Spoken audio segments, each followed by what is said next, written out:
Eh, Además, no es como unos sitio invitado, es reunir una casa de amigos, que nos encontramos de vez en cuando y hablamos de estas cosas que nos interesan a todos. Entonces, la verdad es que me siento muy bien estando con ustedes, con amigos, y hablando de estos temas que nos reconforta realmente y que espero que a ustedes los entusiasme de la misma manera que nos entusiasma a nosotros, los, los que estamos atrás de un laboratorio y viendo qué pasa con el cerebro, en este caso cuando meditamos. Y espero que le despierte la misma admiración que nos despierta a nosotros cuando vemos un cerebro en estado de meditación. Porque realmente lo que se produce en el cerebro en estado de meditación los puede llevar a donde quiera, a donde ustedes quieran. Es muy importante la meditación. Bueno, para comenzar, quiero decirles que me alegro que estén en esta charla, que me alegro que le presten atención a este tema, porque a los científicos, de los cuales me incluyo, nos cuesta mucho creer en las cosas que no podemos medir, que no podemos sentir, que no podemos demostrarlo.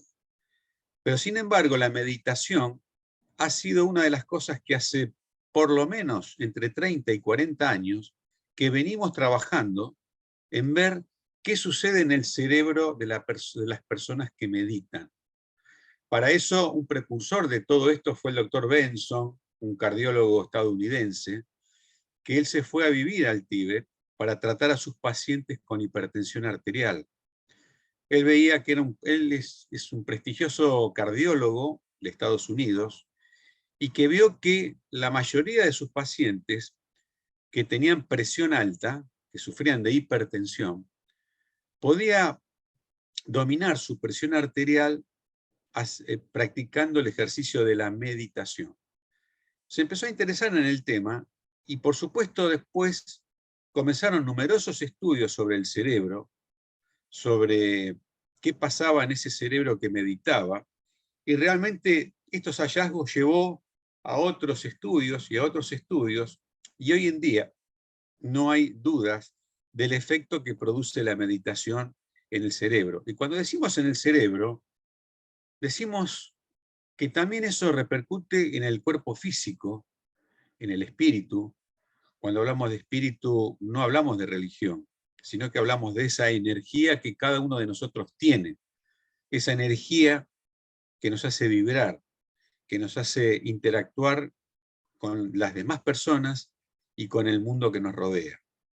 Por eso es importante el estudio de la meditación, el estudio de los pensamientos, porque no solamente cambia el funcionamiento cerebral, sino que eso repercute en el cuerpo físico y en el cuerpo emocional de cada uno de nosotros. Entonces, una de las cosas que la meditación nos ha llevado a los científicos es ver qué sucede en las distintas partes del cerebro humano, y cómo esto repercute a nivel del cuerpo físico. Esto es un poco en lo que gira nuestra charla de hoy. Cuando hablamos de, de cerebro, ustedes tienen que saber que el cerebro tiene neuronas y que las neuronas conforman la unidad básica del cerebro. Tenemos aproximadamente 100.000 millones de neuronas y las neuronas interactúan unas con otras. Se van conectando entre sí. Tenemos neuronas desde que nacemos, desde que estamos en el útero de nuestra madre, hasta que nos morimos. Y esas neuronas se van integrando unas con otras, van formando las distintas capas del cerebro y tenemos neuronas hasta que nos morimos. Un antiguo mito decía que la neurona que se moría no nacía más. Sin embargo, eso ya quedó desterrado y hoy sabemos que por día nacen entre 1.000 y 1.400 neuronas nuevas. Y esto sucede a lo largo de toda la vida del ser humano.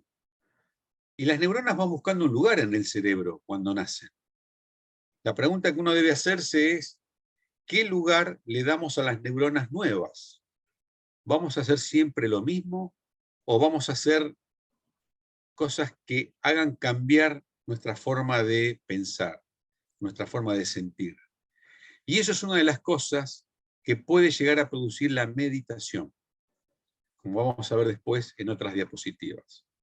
Entonces, todos los días tenemos una oportunidad nueva de dirigir nuestros pensamientos hacia las cosas que realmente nos interesan, hacia aquellas cosas que quizás queremos cambiar y que pensamos que no podemos, y las neurociencias y las otras disciplinas afines a las neurociencias dicen que esto no es así, que nosotros podemos generar conexiones nuevas, que podemos tener pensamientos nuevos, que podemos cambiar nuestra vida de acuerdo a cómo pensamos lo que estamos pensando. Y así es como dirigimos nuestras cosas, nuestra vida, hacia donde nosotros queremos ir. Sepan que las neuronas van teniendo un lugar en el cerebro, que se van hablando entre sí, que se van uniendo.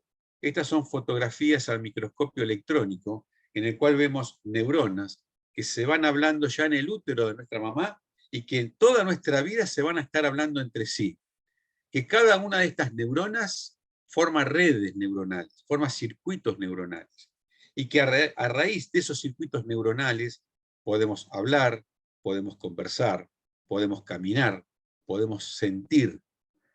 Y que todo eso se afianza a través de la vida. Vamos naciendo con estos grupos de neuronas y las neuronas que vamos teniendo todos los días se van uniendo a este grupo de neuronas primarias. Y así vamos reforzando ideas, pensamientos, sentimientos. Y sepan que si necesitamos cambiar este circuito de neuronas, esta unión de neuronas, necesitamos cambiar hábitos, necesitamos ver cómo cambiarlo. Y eso también lo produce la meditación. Se van formando y se van organizando las neuronas dentro del cerebro. Y así se van formando redes, circuitos, unos que nos van a permitir caminar, otros que nos van a permitir hablar, otros que nos van a permitir sentir, otros que nos van a permitir ver, oír, escuchar, razonar, criticar, pensar. Y todo esto lo va haciendo el cerebro en forma automática.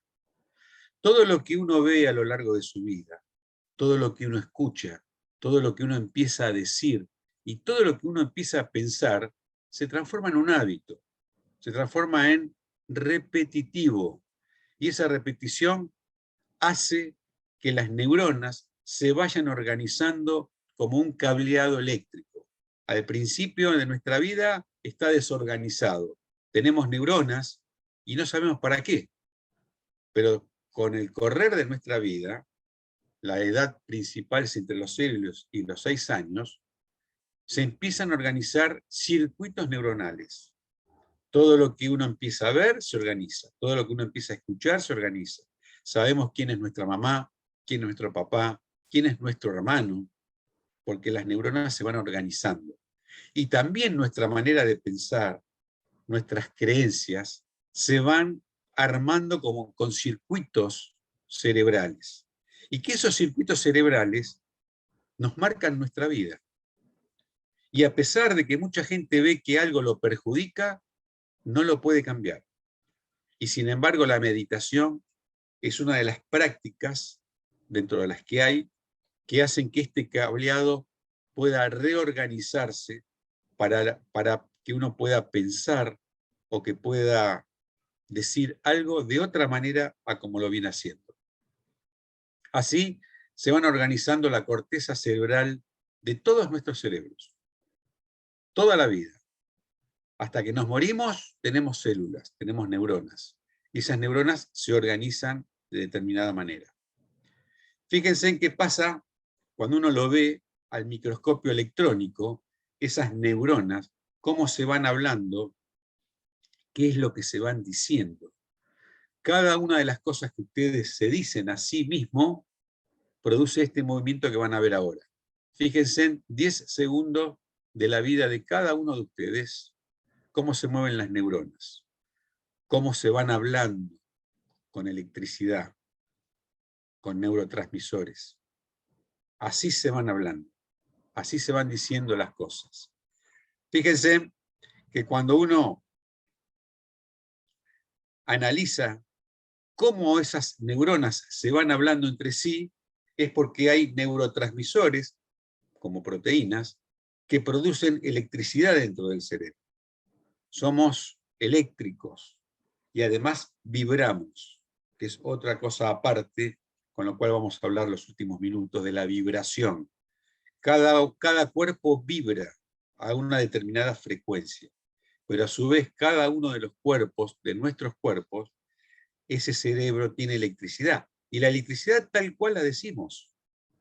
Con esa electricidad, si nosotros nos conectáramos una lamparita eléctrica de 60 watts, esa lamparita podría estar encendida las 24 horas del día, con solo la actividad cerebral, con la actividad eléctrica cerebral. Y no tiene nada que ver con la vibración. Esa actividad eléctrica está presente cuando estudiamos, cuando nos concentramos, en mayor medida, pero también está presente cuando dormimos, pero también está presente cuando meditamos. Y cuando meditamos, aparece una onda nueva, que son las ondas gamma, que fíjense que en este cuadrito no se ve, porque solo lo tienen aquellas personas que tienen la capacidad de meditar, que tienen la capacidad de relajarse muy, muy relajada, que no tiene nada que ver con el sueño profundo, tiene que ver con la meditación. Entonces, aquí están las distintas ondas cerebrales. Cuando uno está despierto, como estamos ahora, tenemos ondas alfa y ondas beta, y cuando empezamos a dormirnos, a entrar en ese sueño, primero liviano y luego profundo, aparecen otras ondas. Pero cuando meditamos, aparecen otras ondas, que son las ondas gamma, que son las ondas que están aquí abajo, que son muy, muy lentas. Son muy, muy lentas. Y aparecen sin darnos cuenta. Están presentes, pero no la captamos, porque las ondas fuertes, las ondas beta y las ondas alfa, producen tanto ruido en el cerebro que hacen que tapen a las ondas gamma. Esas ondas gamma hay que buscarlas. Y eso es lo que hacemos en el laboratorio de neurociencias. Podemos poner a los pacientes, a las personas, en estado de meditación y se van borrando esas ondas cerebrales fuertes, como las alfa y las beta, y aparecen las ondas gamma. Entonces, cuando uno medita, se mete en la profundidad de la mente a buscar esas ondas, y esas ondas también son pensamientos. Y esos pensamientos los podemos dirigir a donde nosotros queremos. Pero si nosotros no hacemos eso, nuestro cerebro lo hace por nosotros. Esas ondas más fuertes, las alfa y las beta, hace que nosotros nos comportemos en la vida en forma automática. Caminamos en forma automática. Hablamos en forma automática. Manejamos el auto en forma automática. Desayunamos en forma automática. Tenemos reacciones y pensamientos de forma automática. Y no nos damos cuenta. Tenemos entre 50.000 y 70.000 pensamientos por día. Sin embargo, siempre hay uno que nos ataca, que nos agarra. Y es automático. Y no nos damos cuenta. Lamentablemente, si tenemos que elegir entre 50.000 y 70.000 pensamientos por día, sin embargo, por este automatismo, hacemos siempre lo mismo. Cuando analizamos la vida de las personas, vemos que se manejan en forma automática. Es más, no se animan al cambio, porque el cambio les plantea miedo, se plantea algo novedoso y lo novedoso al cerebro no le gusta. Al cerebro le gusta trabajar en automático. Tal es así que, por ejemplo, hay parejas tóxicas que se toleran toda la vida y no son capaces de cambiar, porque al cerebro no le gusta el cambio. Por eso que a veces cuesta entrar en meditación y a veces cuesta ver un problema y no cambiarlo. No porque no se pueda, sino porque estamos acostumbrados a trabajar en automático. Y esto es lo que puede también producir la meditación. Fíjense que el cerebro es muy básico. Vamos a lo lindo o a lo feo, a lo que nos da placer o a lo que nos da displacer. Es muy básico. Aunque nos dé displacer, el cerebro va igual. Es muy difícil el cambio. Tenemos un sistema emocional, que es el sistema límbico, que es tema de otra charla, pero el sistema emocional, ese sistema límbico, lo hemos heredado de los mamíferos, de hace 200 millones de años atrás. Y gracias al sistema límbico tenemos todas las emociones que nos podríamos imaginar, desde el miedo hasta la alegría, pasando por todas las emociones positivas o negativas que tenemos. A algunos no les gusta hablar de negativas o positivas, porque todas las emociones nos sirven para una determinada acción. Pero eso también es posible controlarlo con la meditación. Reaccionamos rápidamente a lo que nos gusta o a lo que nos disgusta. En milésimas de segundo el cerebro reacciona.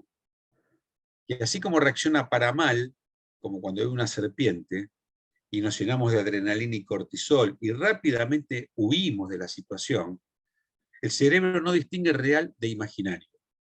Y para nosotros, una situación displacentera, como una separación, la pérdida de un ser querido, algo que nos motivó a una reacción adversa en la antigüedad o en el presente, el cerebro reacciona de la misma manera, con adrenalina y cortisol. Y eso repercute en la salud.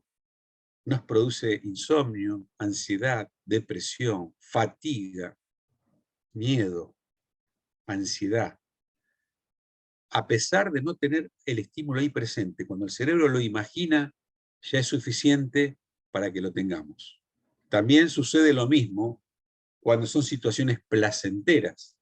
El cerebro reacciona con dopamina, oxitocina y endorfina. Y las cosas que nos gustan, vamos y lo tomamos. Y así vamos por la vida, entre el placer y el displacer. Sea real o sea imaginario, el cerebro va reaccionando. Y todas estas cosas, estas reacciones cerebrales, repercuten en el cuerpo físico. Cuando nos gusta algo, vamos, queremos abrazar, lo queremos tocar, lo queremos sentir. Cuando algo no nos gusta, queremos alejarnos, lloramos, nos ponemos nerviosos, nos ponemos ansiosos. Así como el cerebro manda señales al cuerpo y el cuerpo al cerebro, y en conjunto al espíritu, esa energía que cada uno de nosotros tiene. Una persona es como un iceberg. Tiene una parte consciente, que es la punta del iceberg, es lo más chiquito, y una parte inconsciente, que es lo que está por debajo del iceberg. Eso inconsciente, algo que nosotros tenemos y que regula toda nuestra vida y no nos damos cuenta. Ahí es donde bucea la meditación. Porque el consciente es el 5% de lo que somos. La gente nos conoce y nosotros conocemos a la gente por su comportamiento, por sus actitudes, por su personalidad. Pero eso es un 5% de lo que es una persona. El 95% restante que se dice inconsciente, eso que está por debajo del agua, que es el carácter y el temperamento de cada uno de nosotros. El carácter que está regido por principios, por experiencias, por valores, por la educación. Eso hace que la parte inconsciente repercuta en la parte consciente. No es posible mover el consciente si no movemos el inconsciente. Y por eso la meditación es tan importante, porque la meditación se va abriendo camino hacia ese inconsciente, que muchas veces lo podemos ver y muchas veces lo vemos, pero no lo queremos ver, no lo queremos razonar, porque nos hace mal.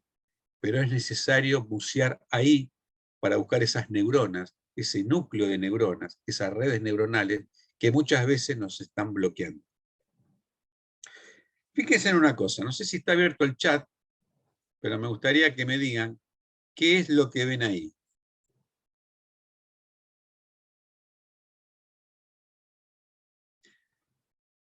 ¿Qué ven en esa imagen?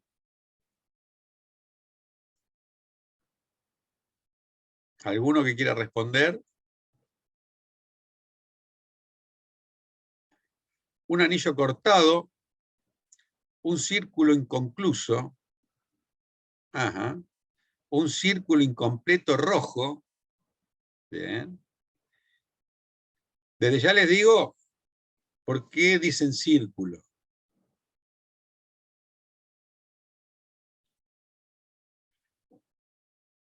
Un círculo es un círculo. Un círculo incompleto, un círculo inconcluso, un círculo rojo, el sol.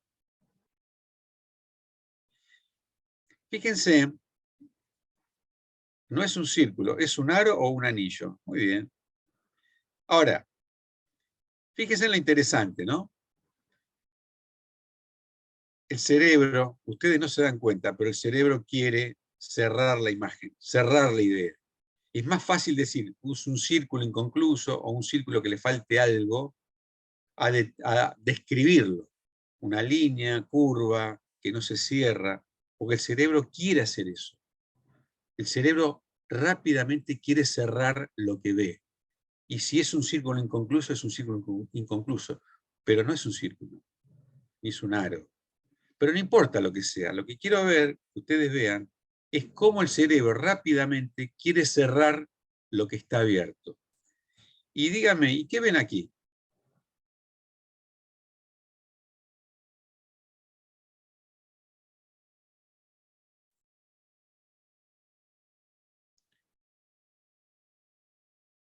¿Tiene forma de aro? Bueno, ¿y qué ven aquí?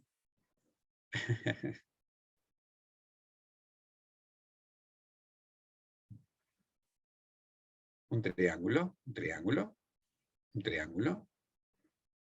Y esta parte que está aquí, a los que dicen triángulo, un triángulo con un lado más amplio. Ahí está, muy bien. Fíjense en que el mecanismo, una pirámide, muy bien. Fíjense en que el mecanismo es el mismo. El cerebro quiere rápidamente cerrar una idea porque le molesta una línea que sobra. Muy bien. El cerebro, nuestro cerebro, está acostumbrado a que cierren la idea. Les molesta al cerebro esto. Le molesta. Y esto, lo que yo quiero decir y quiero mostrarles, es que estamos acostumbrados a trabajar de manera automática y que el cerebro rápidamente quiere cerrar una idea. Porque cuando ponemos los sensores de neurociencias, van a ver que rápidamente, en milésimas de segundo, cualquiera de ustedes puede leer esto. Fíjense que cualquiera de ustedes puede leer esto. O también podría leer esto. Cualquiera de ustedes, en milésimas de segundo, pueden ver esto. ¿Y por qué se produce esto? Porque el cerebro quiere cerrar la idea y está acostumbrado a cerrar la idea porque el cerebro trabaja en automático. Ustedes creen que lo dominan, pero el cerebro no. Ustedes creen que pueden decidir y las decisiones están antes de que ustedes tomen la decisión. Las decisiones no son razonadas, son emocionales. Después uno le da un tinte de razonamiento, pero el cerebro ya decidió por ustedes. En la vida, su cerebro decide antes que ustedes. Creen que deciden, pero no deciden. Rápidamente su cerebro podría buscar la casilla que falta, la cuadrícula que falta. No importa, no importa cuál sea la respuesta. Rápidamente su cerebro puede buscar qué es lo que falta, porque está entrenado para eso. Y ustedes, sin querer, lo han entrenado, lo han entrenado. No importa que sea la B, no importa que las hayan descubierto, pero sí sepan que su cerebro toma decisiones en milésimas de segundo. Su cerebro puede identificar cómo son estas caras. ¿Qué pasa con estas caras? ¿Quién está enojado? ¿Quién se está riendo? Su cerebro determinó ya en milésimas de segundo qué sucede con esta persona. Toman decisiones que vienen de decisiones de cuando eran niños. Cuando de chiquitos eran tranquilos, tenían fantasías, tenían sueños, eran tranquilos, de adultos siguieron así.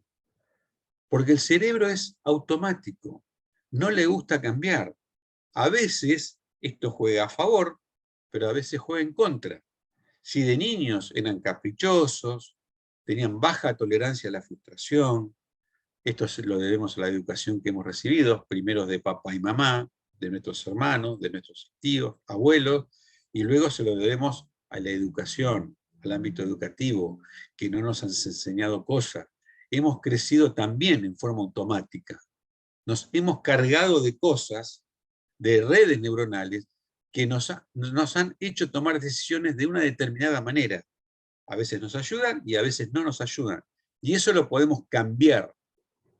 Sabemos que los 4 pilares básicos en los cuales uno se debería estar apoyado son los pilares de la autonomía, de las competencias, de los vínculos con otras personas y la autoestima. No nos damos cuenta, pero también cuando uno medita y bucea en el inconsciente de cada uno, va a buscar estos 4 pilares. Cuando uno hace un trabajo de introspección, de autoconocimiento, también va a buscar estos 4 pilares. Y la meditación nos favorece a que podamos bucear y encontrar realmente esos 4 pilares. Así vamos construyendo nuestro cerebro. No nos damos cuenta. La meditación hace que busquemos en esos lugares. ¿Por qué es importante la meditación? Porque en realidad el cerebro, que va controlando el cuerpo físico y el espíritu de cada uno, el cerebro es un gran predictor. Predice. ¿Qué predice? Predice el futuro, qué nos puede pasar si tomamos tal camino, qué nos puede pasar si tomamos esta decisión, qué nos puede pasar si tomamos este camino, si vamos a tener una pareja, si vamos a tener hijos, si vamos a ir por un oficio, si no vamos a cambiar de país porque no nos gusta cómo estamos viviendo. Ese futuro que el cerebro quiere predecir, lo hace con algo que también tiene el cerebro, que es el pasado. Ese pasado que está guardado en redes neuronales, en circuitos neuronales, hace que nosotros pensemos de una determinada manera en ese futuro. Porque el cerebro cree que lo que uno se dice es verdad. El cerebro no distingue real de imaginario. Todo lo que nosotros nos decimos a nosotros mismos, para el cerebro es verdad. Por eso es importante saber qué es lo que estamos pensando y cómo lo estamos pensando. Y si lo estamos pensando de una determinada manera, ¿cómo lo podemos cambiar? Porque sucesivamente vamos buscando el futuro de acuerdo al pasado, el futuro de acuerdo al pasado.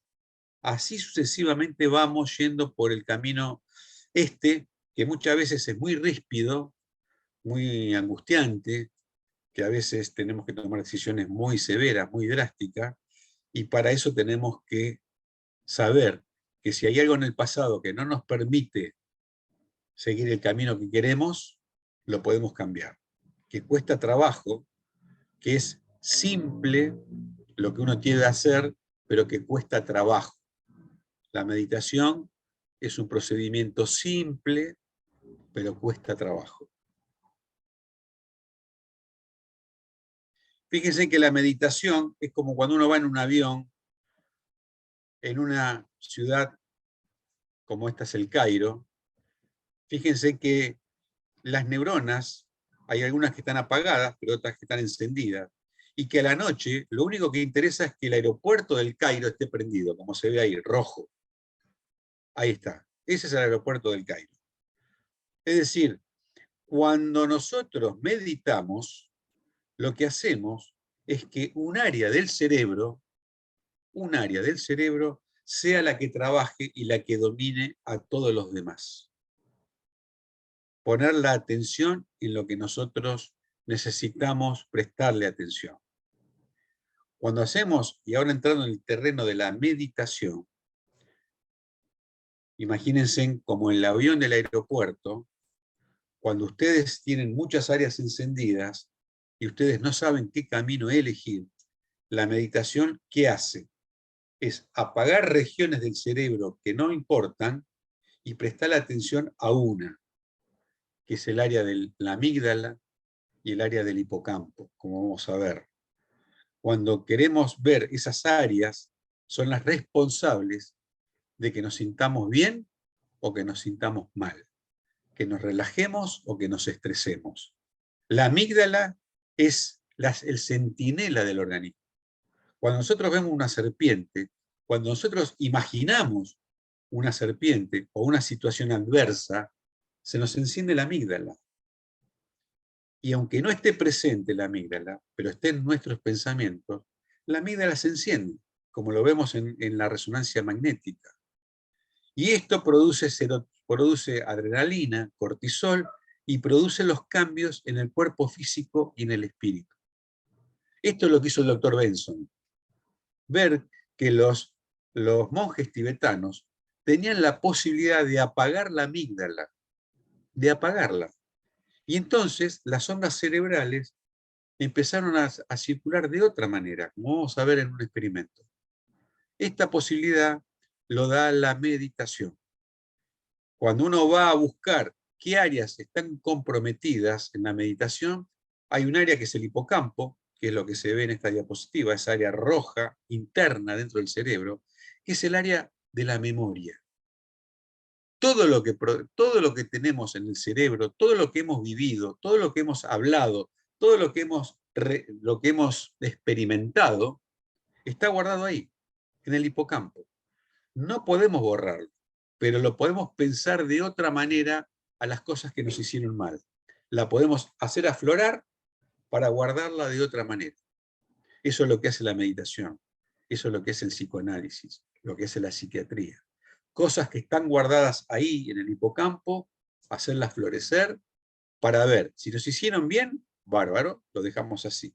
Si nos hicieron mal, lo podemos cambiar para guardarlo de otra manera. No lo podemos borrar.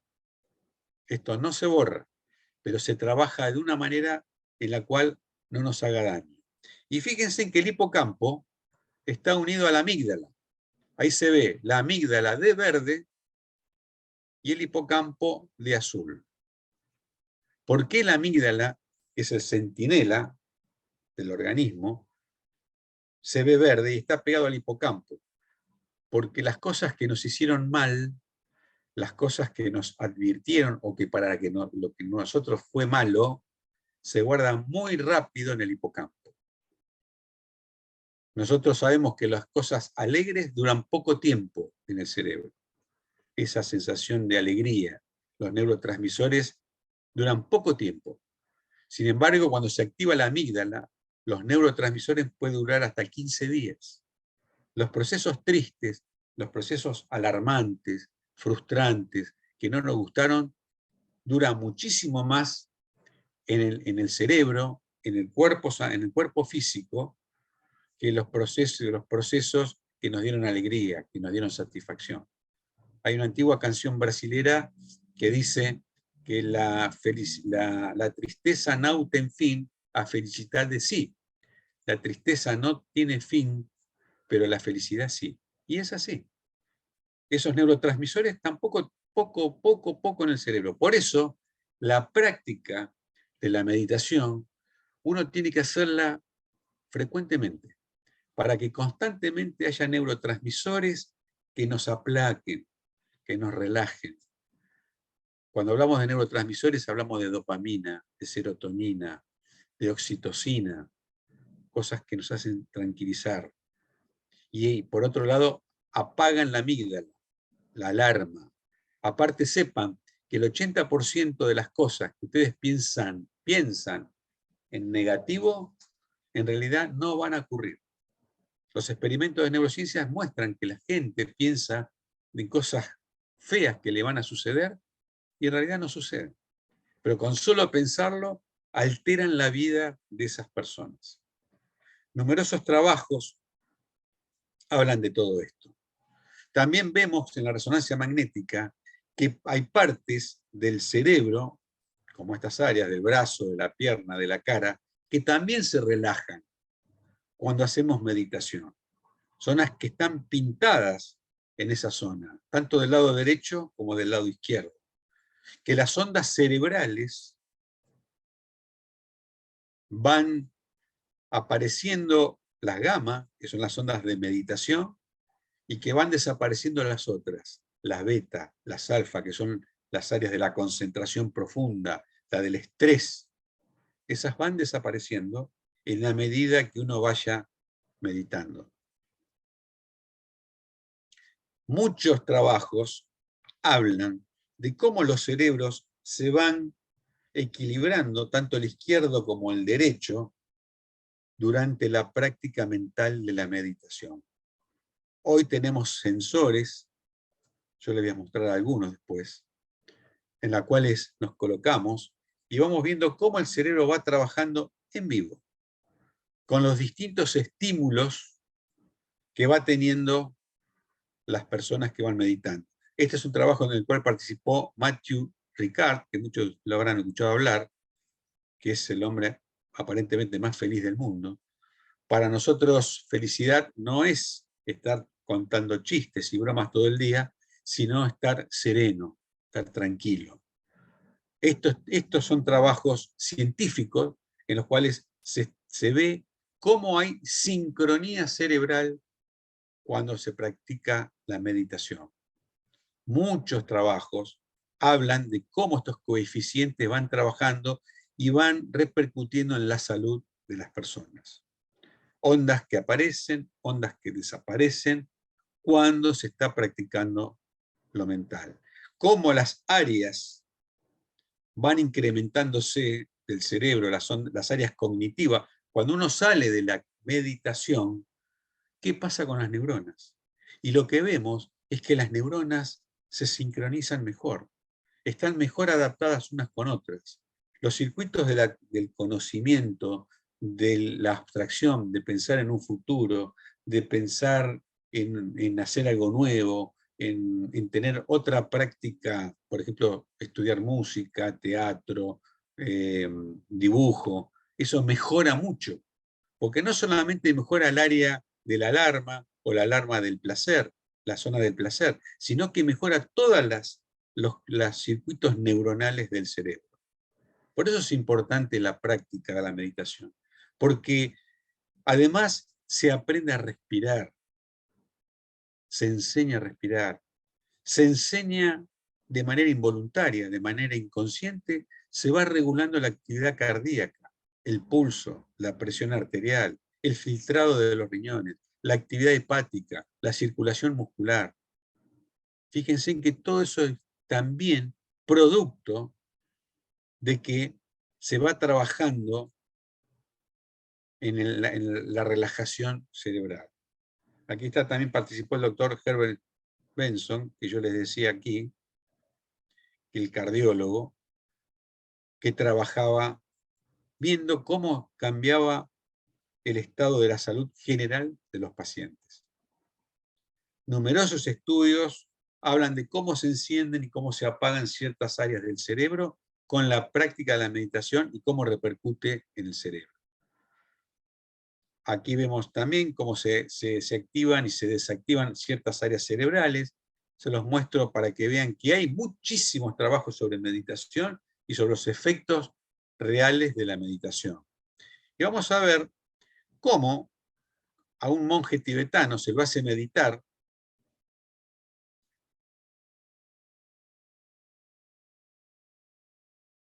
Ay, perdón. ¿Qué pasó?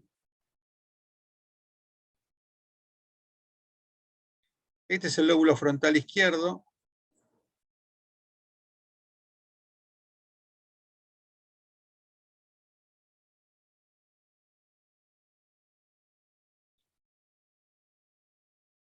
Acá está el lóbulo frontal izquierdo, acá va a estar el lóbulo frontal derecho y acá la actividad de los dos unidos.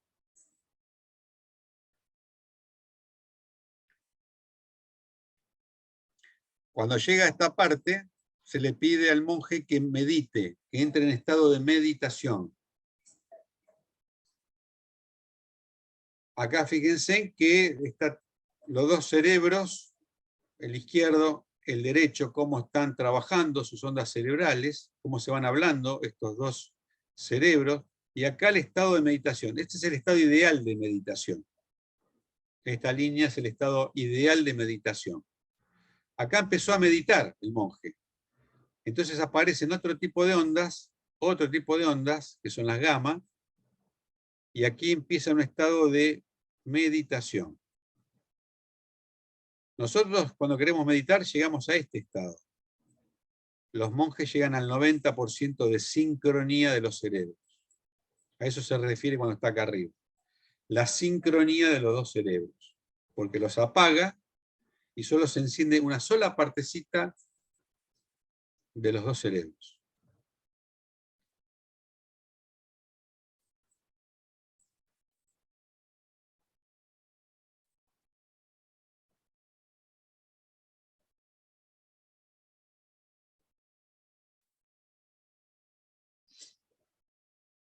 Entonces, este es el estado de meditación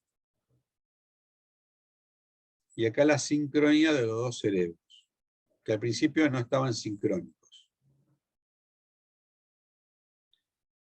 Entonces, fíjense que en realidad cuando uno medita se va ahí abajo a conocer esa parte baja del iceberg. Se va a ver a sí mismo. Y eso tiene que ver con el autoconocimiento. Y empezar a ver qué zonas tiene fuertes y qué cosas tiene débiles cada uno. Y lo puede trabajar. Lo puede trabajar a través de la meditación. Y vemos que con la práctica rutinaria de la meditación, que no es solamente estar sentado. Uno puede meditar caminando, escuchando música, contemplando el sol.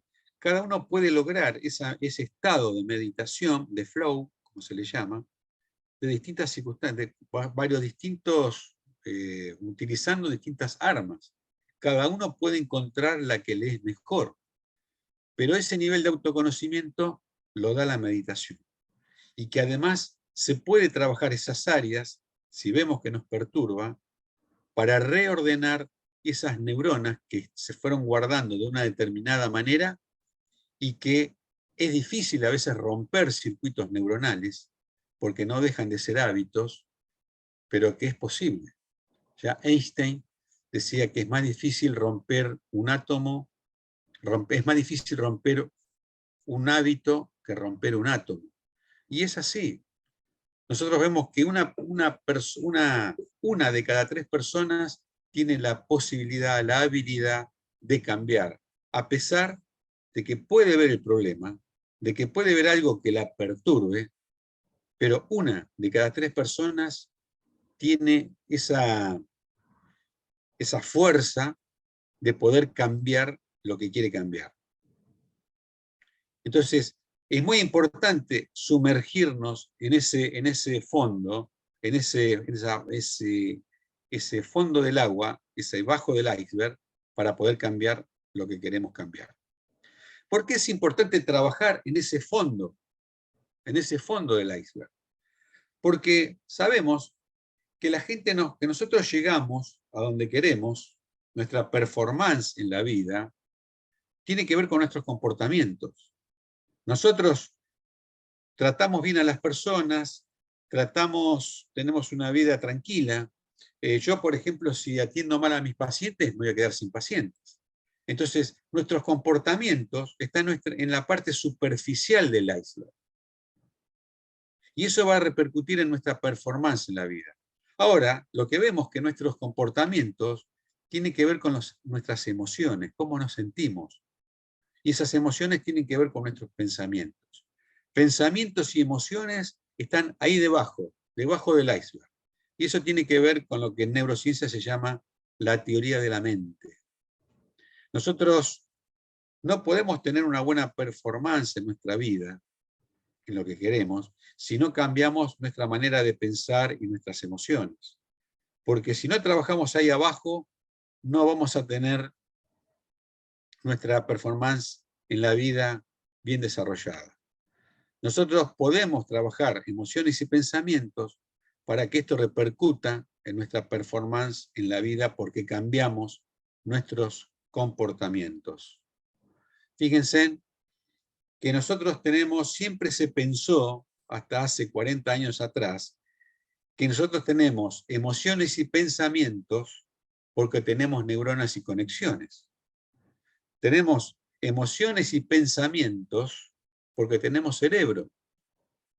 Y siempre pensamos que si cambiamos el cerebro, podemos cambiar las emociones y los pensamientos. Siempre se pensó hasta 40 años atrás. Pero hace 40 años atrás, y lo que decían los monjes budistas y los hindúes y los griegos hace 5.000 años atrás, es que nuestras emociones y nuestros pensamientos también cambian nuestro cerebro. Cuando nosotros podemos cambiar la manera en la que pensamos, la manera en que decidimos, la manera de salir de esta cuestión automática en la cual nos manejamos toda la vida, como los ejercicios que hicimos, el cerebro rápidamente quiere cerrar una circunstancia, rápidamente quiere cerrar algo, nos hace tomar decisiones muy rápidas. Esas emociones y pensamientos cambian la estructura del cerebro. Y al cambiar la estructura del cerebro, cambia nuestra manera de ser, nuestra manera de comportarnos en el mundo. ¿Y cómo cambiamos esa mente? Fácil, pero difícil. Con una actitud interna, que es la de creer. Primer verbo que deberíamos acuñarnos en nuestro cerebro, creer. Creer que podemos llegar a donde queremos, que podemos hacer lo que queremos, que podemos llegar a donde queremos. Que es difícil, sí, que puede ser traumático, sí, pero podemos llegar a donde queremos. Es la actitud interna de creer. Nosotros tenemos experimentos de gente de hasta 90 años que han aprendido un oficio, que han aprendido un idioma, que se han dedicado a escribir un libro, a dibujar, a pintar. Y con la actitud interna de creer. Decimos hasta los 90 años porque son los ejercicios y experimentos que se han hecho. Pero probablemente puede aprender toda la vida. Tenemos neuronas toda nuestra vida. Esa actitud interna, que es la de creer, es la que nos va a llevar a donde queremos. Por eso es importante también la meditación, para bucear dentro de nosotros mismos y ver que las neuronas cambian de patrón, cambian de cómo se habla, cambian de circuito, cambian de lugar y juegan a nuestro favor si nosotros creemos. Y también el cerebro cambia su estructura, no solamente con la actitud interna, que es la de creer, sino por nuestras experiencias. Cuando a lo largo de nuestra vida vamos teniendo experiencias a favor o en contra, eso también cambia la estructura del cerebro. Cuando nosotros decimos que el que se quema con leche ve una vaca y llora, tiene que ver con esto. Las experiencias a favor o en contra también cambia nuestra manera de ver el mundo, porque cambia la estructura de nuestro cerebro. Bueno, espero que con esto los haya más o menos, que hayan visto cómo funciona nuestro cerebro, cómo funcionan nuestras neuronas, nuestros circuitos neuronales, y si hay algo que podamos compartir, que tienen alguna duda, con todo gusto voy a dejar de compartir la pantalla y aclaramos lo que necesiten de todo esto.